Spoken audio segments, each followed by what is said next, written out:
everyone. Welcome back for our last and final session of JR Nation. So, Scott, we know that you travel for work, but have you ever traveled internationally, and have there been any products from the U.S. that you were surprised to see abroad? Yeah, so let's start with the first question about travel internationally. Yes, I've been to 21 different countries. So I'm not going to list them all off because I'd have to get back on my travel log and look at them. But I can tell you, I spent a lot of time in Southeast Asia, which is Thailand, Kuala Lumpur, Singapore, Taiwan. So I did a lot of business over there. I've been in a lot of countries over in Europe. So yeah, I actually, so when you go to college, the normal process is that you can go to college for 4 years, or do 4 years worth of schooling, I should say. It takes some of us, like me, a little longer than 4 years to go through college. But you get 4 years worth of school. And when you do, that's called getting your undergraduate degree. And then about 15 years after that, I went and got my master's degree. And I was so fascinated and so in love with international business that my entire master's degree was focused on international business. And it was pretty cool. The last semester that I was in that program, we actually traveled over to France and Germany to go visit companies over there to learn how they do business. We have a tendency as Americans to think that the way we think and the way we do things is the only way that it's done in the world. And so I'm going to tell you one little secret is that the U.S. is only about, when you look at population and everything, is only about 8% of the total world as far as we are. We think of the U.S. as big, and it is, but it's just to ourselves. So you get done with this segment right here, I really would encourage you and your teacher to go over to a world map and look at places other than where we are at. So as far as products that I was surprised to see over there, so I don't know if you guys have watched me in previous segments or if you remember, I'm in the restaurant industry.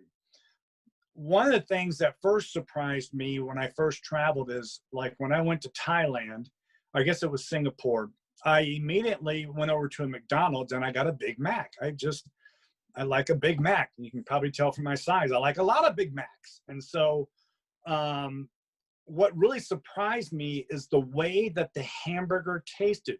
It was a good hamburger, but the meat tasted different than the Big Mac that I had in Texas, where I lived at the time. Now, the one thing about the U.S. with McDonald's, if you live in Dallas, Texas, and you drove or flew to California and you got a Big Mac there, it would taste the same as the Big Mac in Texas. Or if you drove or flew to New York, it would taste the same in New York as it does in Texas. We call that consistency. Consistency meaning to be the same. That's one of the big things that your national account restaurants want to do for you.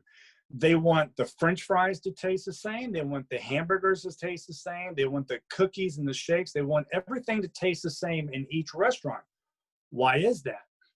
Well, if you like going to Sonic like I do, and you like getting their breakfast burrito, if I happen to be, in upstate Tennessee and I get a breakfast burrito, and then I get on a plane and I fly out to California, I want to know when I order that breakfast burrito that it's going to taste just like the one I have here. But in Singapore, it was different. The reason the Big Mac tasted different in Singapore than it did in the United States was two reasons. One, we call it demographics or regionality. So the way we like things to taste different here in the States is different than the rest of the part of the world. And it varies with every product. As an example, Mexican food. If you're like me, I grew up on Mexican food. We actually call it Tex-Mex. So when you eat Mexican food here, there's a lot of sauces and a lot of cheeses on it. When you go down into actually Mexico and you have Mexican food down there, there's very little cheeses and the sauces are not heavy. They're not milk-based. They're very light and they eat a lot of fish. It's actually a much healthier way and it tastes really good. but it's totally different than the Mexican food we have here in the States. Why is that? Because they've been making that food like that for 1,000 years. And so they wouldn't want to start changing the recipe, because people then would be like, this isn't what I grew up with. So even when McDonald's or Burger King or Chili's, when they go to a new country, they have to look at the recipes to see what they need to do for regionality for that region of people. Do they need to make it sweeter, saltier, more spicier? Because that culture there may like it a certain way. When you go to India and you order chicken over there, they typically have it with spices that are so hot, they'll actually make you sweat. And so that's because that's what those people grew up. And you, when you're kind of there, you're like, it's 112 degrees outside, and they're serving the spicy food that makes me sweat. But the funny thing is, it actually reverses what your body does. It actually helps you cool down. When you perspire, you're actually dissipating heat. Your heat's leaving your body. So I think that's the biggest and the funnest thing, and it's my absolute favorite thing to do. The first thing that I ever do when I go to a country is I go to a convenience store or I go to a grocery store. One of the favorite things that I did when I was over in Europe is I'd go to convenience stores. So you know how you go to Publix or you go to Walmart, and you go up and down the potato chip aisle, and we know the potato chips, right? There's sour cream and chive. There's regular potato chips. There's potato chips with the ridges or ruffles. You've got Doritos, Cheetos, all those. Like over in England, they've got potato chips that are ketchup potato chips. They taste just like ketchup.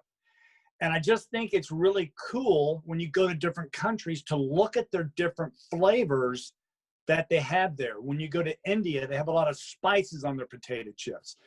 So I'm always fascinated if I can go to a different country. The cool thing here in the States is that if you travel around different parts of Nashville, you can find what they call markets or grocery stores that are for certain ethnic regions. So like you'll find a grocery store that may be Middle East, right? It'll look just like a grocery store in India. Go in there with your parents sometime and just, you'll walk through the door and the aroma will just be fascinating to you because there's hundreds of different spices that are going on. But go over to the snack aisle and buy a couple of snacks and try them. It's going to be totally different than what you like. You may like it, you may not like it. I know when I would travel, I would always try any food that was given to me. And I've eaten octopus raw. And, you know, it was something that my mom encouraged me and instilled in me to do, to always try something new, and don't push away anything. If you don't like it, be polite and just say, "Oh, that's interesting. I just don't really care for that though." You don't have to blah and spit it out and anything like that. So, but I think that's the biggest thing that has always fascinated me when traveling internationally is just the different foods and the beverages. Like when you go to China and go to Japan, you know, everybody here orders tea. Most of everybody orders sweet tea. Well, their teas over there, a lot of them are called bubble teas, and they have little bitty tiny balls about that big of kind of a firm, like almost like kind of like if you've ever had tofu or anything like that. And they've got 100 of these bubbles that are in the tea. So you drink your tea and then you eat these little round balls that are in there as well. Something I would never have thought of, but over there, the kids absolutely love it. There's millions of glasses of that sold every day with that. And like when you go to McDonald's over in Japan, China, over in England, when I order a Coke or a Diet Coke is what I drink, it tastes different than the Diet Coke back in the States because the people in England like a Diet Coke a little bit different tasting than what they are in the States.